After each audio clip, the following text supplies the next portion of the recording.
Hi, beautiful ladies watching this. Sophie Musumeci here. I'm very excited to share with you Anna, who Anna and I met a couple of months ago, and her story and her journey really inspired me. So it's been an absolute delight to be able to support Anna and Anna to give up your time today after it's been quite a hectic week, as we were just talking about, as life sometimes always takes control of it for you.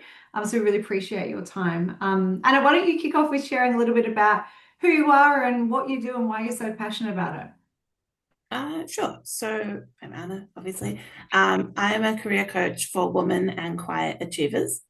And what I specialize in is helping women who feel stuck, undervalued, and off track confidently reposition themselves to build the careers they actually want. And the reason I got into this work is when I originally got out of uni, being a huge nerd and a very quiet achiever myself, I realized that there was a whole playbook that I was missing on how to succeed in corporate. And I was very focused on doing the work. But I didn't realize there was a whole other field of skills around self advocacy, talking the language of impact, that would enable me to kind of move through the workforce with ease, get promoted, get headhunted, land the roles that I actually wanted to do. And so I figured that out through a research project and talking to people who had achieved it. And then, yeah, started naturally helping other people and launched a whole bunch of careers that were otherwise kind of stuck and helped those quiet achievers, I guess, build the careers they actually deserve, in my opinion. Yeah, I love what you do. It's like, coming from a corporate environment and being and seeing like those that play political games very well are the ones that often, get what they want and they're the sometimes the least deserving. So, tell us a little bit about where you were at from a business perspective or even with your career perspective before you came into our world. What was happening? Yeah, so I built this really successful career. I think I was earning like 200K. I was working 4 days a week and I was trying to build my coaching business on the side, having decided probably at the beginning of this year to actually take it seriously. Previous to that, it had just been like a thing I did, just a bit of a, I guess like almost like a hobby is how I was treating it. It wasn't a hobby, but that was sort of how I saw it. So I decided, okay, cool, I actually want to step into this as a full-time thing that I'm doing. Um, and previous to this, I'd been sort of growing through referrals, and that's quite a slow way to grow. So I didn't actually know how to take it from being the side gig thing that I really enjoyed doing to something that I could actually scale in a meaningful way to replace my corporate role. And it's one of those things like you're really great at it. You've got that life experience for yourself, being able to do it for yourself, helping other people for, free or low, to now turning into something that will allow you to create that vision for yourself. What's the experience been like for you, like on the inside of Wealthy Woman? Um, I think it's been a holistic look at all of the different components of starting a coaching business. So that's been really good for me to understand because similar to the women that I help, like there's a lot of things they don't know are even part of building a career. And there's also a lot of things that I don't know are part of building a business. So having that kind of holistic look, okay, these are the components.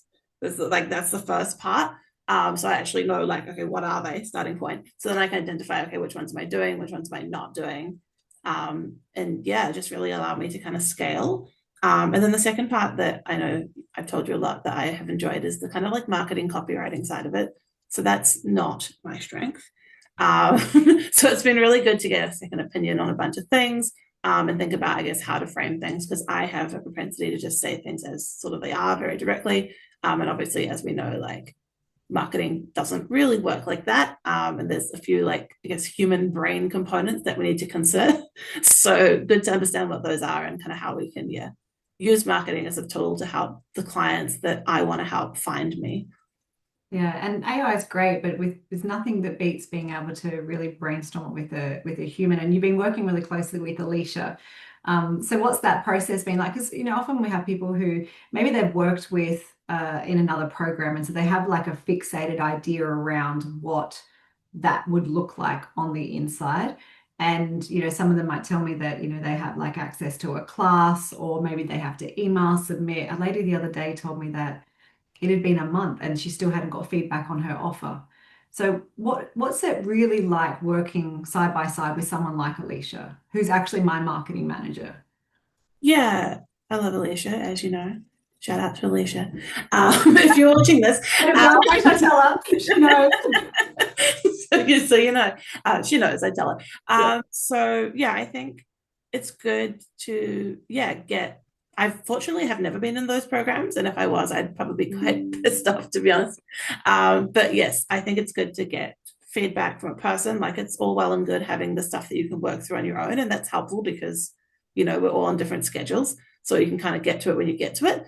But then sometimes you just need that human unlock component, that kind of bouncing ideas around, the expert opinion and advice. And Alicia's very forthcoming with that and very blunt about it, which I love. And so, yeah, it's been really good to basically have someone break you out of the analysis paralysis, because if the answer was fully in you, you probably would have reached it by now. And sometimes you are actually just missing some information. Yeah, which is kind of like similar to the work that you do with your clients, right? It's like the answer sits within them, but they're unable to unlock it. It's almost like they have a wrong set of keys. But once you have the right set of keys and the person to show you how to use that lock, it makes a huge difference, which is why your clients are also able to get incredible results for them too. Before we met, and even actually we spoke for a little bit, and then there was a conversation, and then you decided to come and join us. Did you have any hesitations? I had probably I'm a hesitant person. I had some hesitations because this is going to sound terrible, but like I've worked with it. So I identified a couple of things I needed to work on in my business before, because I've had paying clients for like a few years now. And so I thought I need to build my social media presence. And I did this really great kind of course on that. And that was very like an excellent experience. And then I was like, okay, I need to help like my sort of sales process funnels. So I connected with a sales coach, and that was a pretty terrible experience. And then speaking to you, and obviously you teach sales, I have a bit of a distrust of salespeople. And so I'm like, okay, he was really good at sales and he was able to sell me, and he can't actually deliver. And so I was wondering, I guess, like, can she deliver? Because like I can see you're, very strong in the sales process. And like, yes, I want to pick that up from you. But also, does that mean that I can't trust you? And maybe you're just selling me something that doesn't exist. Especially having experienced that myself. Yeah, and I really appreciate you being so open, because that's the reality out there. It's like there's things that sound really good or feel really good in the moment, and then on the inside just sometimes aren't. And whether that's because of the environment, or the person doesn't have the knowledge to be able to help, or maybe you're not ready at that point. But from your experience, like having met you and known you for a little bit now, that's definitely not the case. So I appreciate you being transparent, because sometimes people sit in the fear of making the wrong decision again, and then they actually don't move forward. So what helped you, or what process did you, if you remember, did you go through that allowed you to confidently make that decision and trust yourself in that moment? I think there's two things. So first, knowing someone who had worked with you is a big unlock for me personally, because I didn't know anyone who had worked with this sales coach. I did reach out to one of his previous clients, but I didn't know them personally. And so I think having that kind of personal connection of knowing someone is always super important for me. So there was that. And then like there was a bit of a leap of faith as well. So I've been going to quite a few different like workshops and things that are on offer for people who are building businesses. And there's one woman who I really like. She does portfolio careers, which is not what I'm trying to build. So I'm not like a client of hers. But she's like, yeah, like when you're building your business, you'll like waste a lot of money at the beginning and you'll like do a bunch of stuff that like, was definitely not worth it. And that's like part of the process. And so that kind of helped me, like, I guess, let go of the mistake of the sales coach and be like, okay, cool. That's just me wasting a lot of money. Like it's part of the process. So I can let kind of go of that, like wasted money, and be like, right, let's move actually forward and fill the kind of skills gaps that I have. Because like there's two options, right? You either learn what you needed to know that's stopping you from, scaling the way you want to, or you stay stuck. And in order to learn, you have to invest. So you have to invest in something. And yeah, you kind of have to take like a tiny leap of faith, like do your research, try and make an informed decision. But there's always that little element of like, okay, it's actually time to like just jump into it. Yeah, yeah. And it's hard seeing people kind of sit in that space of having been through something before and it not worked out how they, I mean, we've all been through it. I've been through it. I love the analogy that your client or the lady that you were chatting with gave you. I think that's really gold too. But sitting in that state of the fear of not wanting to make a mistake again, and therefore they don't make any decision, but actually not making a decision is making a decision as well. So yes, it's great. You know, Aline, I'm actually having lunch with her for the first time next month. We've booked it in. I'm like, we have to meet in person, so that's going to be great. Do you have any advice to any woman who might have been in a similar situation to you, has a high-paying career, knows that they want to do something else, but hasn't been able to get it kind of going outside of, you called it a hobby, not me, but something kind of like on the side. Yeah, a side gig, I guess. Holding on to that. What do you call it? A side gig, I guess, is a better than a hobby. Like, I technically did have paying clients like the last 3 years, so it's not a hobby, but but I felt like it wasn't my main thing, I guess. I was treating it non-seriously when it was actually getting a bit serious. Yeah, I mean, especially like, we just saw the announcements of ANZ and NAB announcing redundancies and huge numbers, and that will keep happening with AI and with the changes in technology. So, you've got these very talented women like you who have built a very successful career. They have a high-paying income. Many are then financially dependent too, right? Because they have other bills and stuff that they have to pay with that income. What advice would you have for someone sitting there going, I really want to, and then they feel like they've got all of these stuff around them that's against them? Um, they really want to build their own business. Yeah. Um, I guess like for me, and this is really not anything to do with your program, it's just like my personal view on it, is like there's a risk of action and a risk of inaction. And I guess to just look at both and go, okay, like what's the risk if I take this action? Like worst case, I guess I have a year of trying to build this thing and it doesn't really work. And then I have to go back and get a corporate job, which, sucks, but it's not the end of the world. And then the risk of inaction would be staying stuck for the next 20 years in a corporate role you don't want. Like that feels worse to me. So that was, I guess, like what's been driving me. I'm always kind of afraid of the risk of inaction more than the risk of action. Yeah, I think there's that. And then I think what also helped me is like when I started getting into like social media, because that was the first step I took in building my business. I connected with a whole bunch of other people who had done it. And I think that that was a big unlock for me because I don't know about like a lot of women in corporate don't have any entrepreneurs in their circle. And so you can't really see how it would work if you don't know anyone in that space. So for me, like building those relationships through building my LinkedIn brand was really important because I was meeting all these people who it was just their day to day and it was normal for them. And that kind of made it feel like normal for me. Yeah, that's really good advice. Because same for me, like I knew no one that had a business before I went into this world. I didn't come from a family of entrepreneurs, and everyone I knew worked in corporate or in a job of some sort. So yeah, the people that you surround yourself are really important. Tell us a little bit about some of the results that you've experienced since working with us.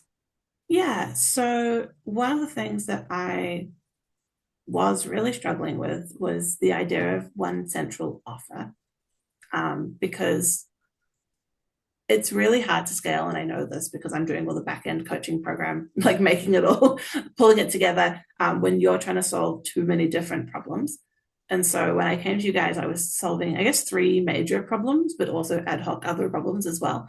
And so I really wanted to find the common thread because I knew that there was one. I could feel it.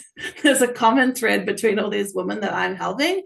But kind of like what you said before, like sometimes it's in you, but you can't pull it out. I'm like, why can't I see it? And I've been going through a whole bunch of exercises myself, just like could not get there. So that was, I guess, something I really wanted to unlock was like, what is this common thread? How do I talk about it? Which kind of ties back into the marketing stuff. So I've unlocked the common thread. That's great. So that means that in the new year, I can actually do a group hybrid program, which is my sort of, let's call it like short to midterm goal, which is again about the scalability, but it's also about community. Like the one-on-one coaching model that I have at the moment is great, but I want to be a place of community for these women as well. And I can't be if I just keep doing one-on-one. So you need to, yeah, needs to be scalable and it needs to have a central kind of tie where everyone comes together around a common challenge. And in order to do that, you need to know what the challenge is. So, so that was step one.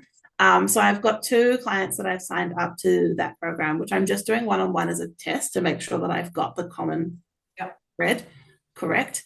Um, yeah, so that's, I guess, been my initial result. And then off the back of that, I also had a bit of an unlock around my, like, what's their client acquisition process.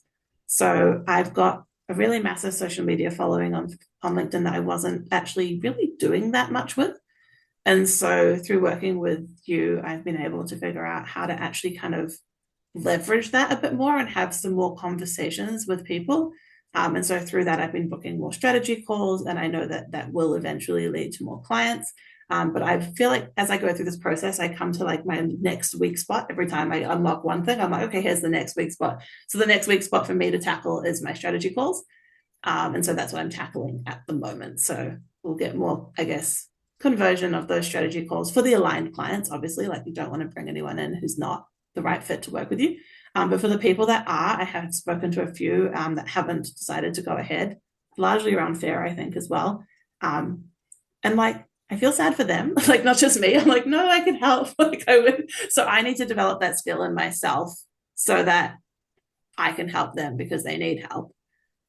So that's, I guess, my next bottleneck. So yeah, this whole process has just been moving like from one bottleneck to the next. But I have a lot of confidence in the program and working with you that each new bottleneck I'll be able to unlock.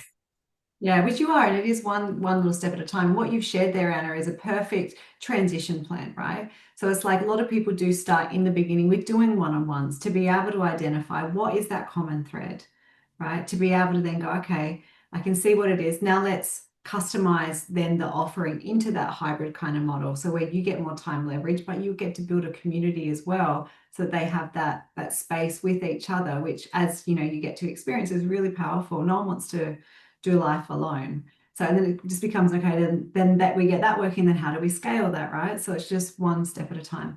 Do you have anything else you want to add before we wrap up? Um, Not specifically. Let me think. If I was watching this video and trying to decide if this was a program that I might want to do, what would I want to know? I think a couple of things. So I think that there's a lot of expertise within the program across different areas. So there's expertise in sales, there's expertise in marketing, there's expertise in like watching the whole system together and being like, okay, what are the different components? So I guess depending on whatever you're struggling with within that, like, there's something for you. Um, so that, I think that would be useful. It's legit. I mean, that's another thing that would be useful information for me to know. Like, these people are actually there to help. They actually show up to classes with you. There's one-on-one contact. You get the support you need. You can reach out if you're struggling, which I have done. You can send a little SOS and people will jump in and be like, okay, cool, what's sinking. So that's also like a helpful, yeah, a helpful thing. So I think, yeah, I feel empowered in myself to be able to figure out the challenges as I go along, but also empowered through the community that I have within the program, that if there's something I need, I can reach out and, yeah, get the help that I need. Thank you for sharing that. Yeah, you're definitely not alone. And Anna, just on a side note, you're an absolute joy to work with, which I knew you would be. You're hilarious, you're talented, you deeply care about what you do, and you're disciplined. Like, you're determined to make this work, which is why, you know, with the collaboration with the team and the system and you bringing you, it's all coming together. And this is just the beginning. So I can't wait to see this evolve and grow, and we'll be right there by your side as you do it. Thank you so much for your time. I'm really grateful for you.